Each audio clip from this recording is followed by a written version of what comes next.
Hello everyone! Welcome back to a new video of Learner's Path. Magandang araw po sa inyong lahat.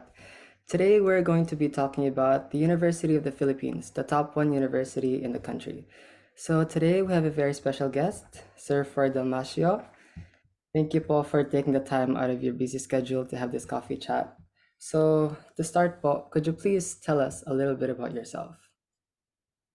I think I'm Froi Dalmacio. I'm an architect, and I'm currently working for a private company as a designer.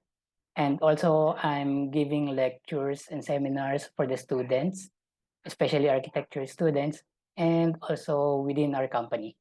So within my specialized field of architecture, I gave lecture to those who wants to know more about it.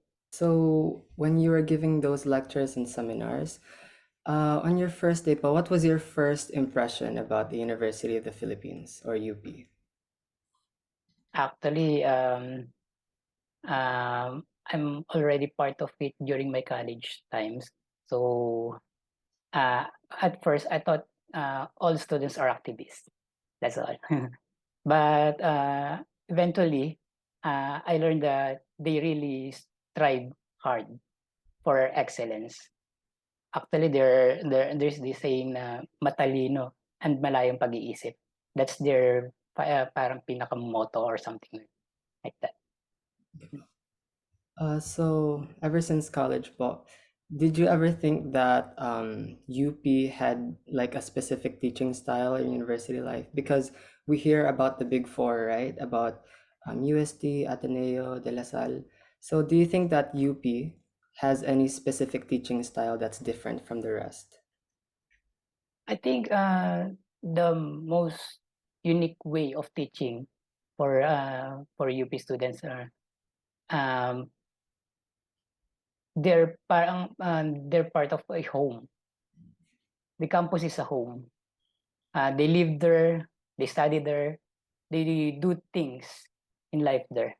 So it's a holistic. I think it's a holistic approach for development of a student and their field of identity and field of profession.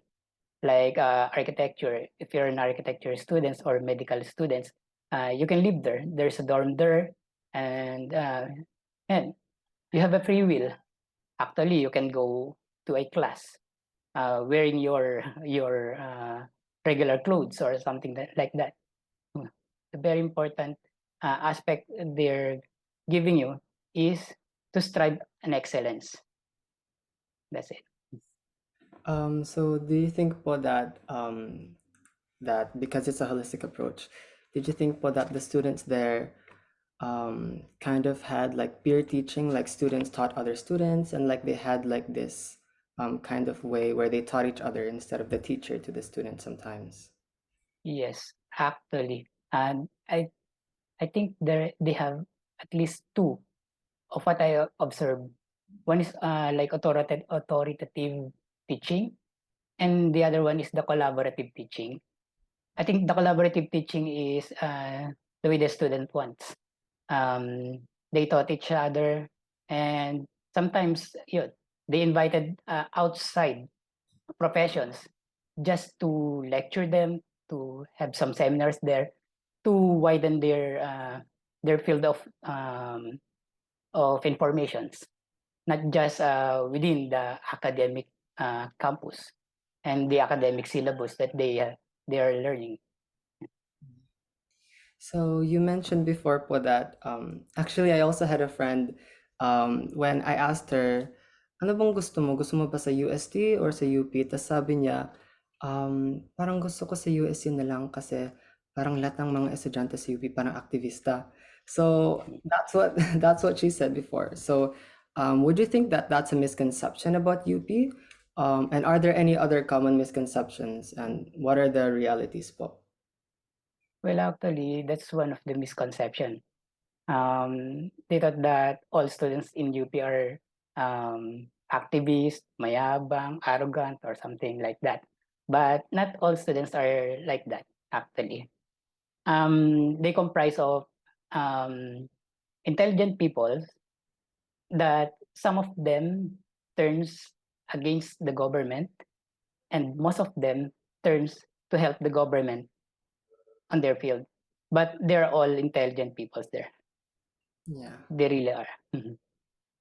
And so how do you like what's the process po to get admitted into UP? I've heard news that this year the UPCAT was canceled. So in any other years, how would someone get into UP po?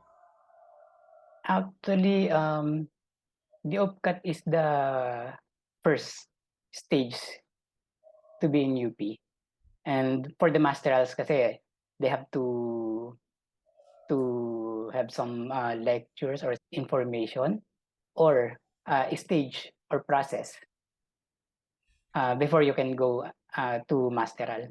And there are jurors who can assess you. In my school po here in the UAE, I've heard that a lot of students, especially Filipinos, they want to go back to the Philippines and go to UP. But for those international students po, would you still recommend them to attend UP among all the universities in the Philippines? Mm, actually, there is this program, exchange students, for international students alike.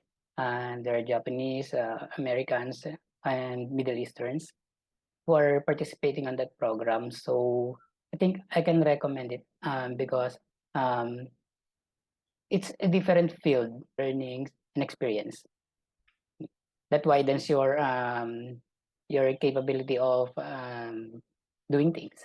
That's it. And the lectures po, are they usually held in Tagalog or English, like for the majority?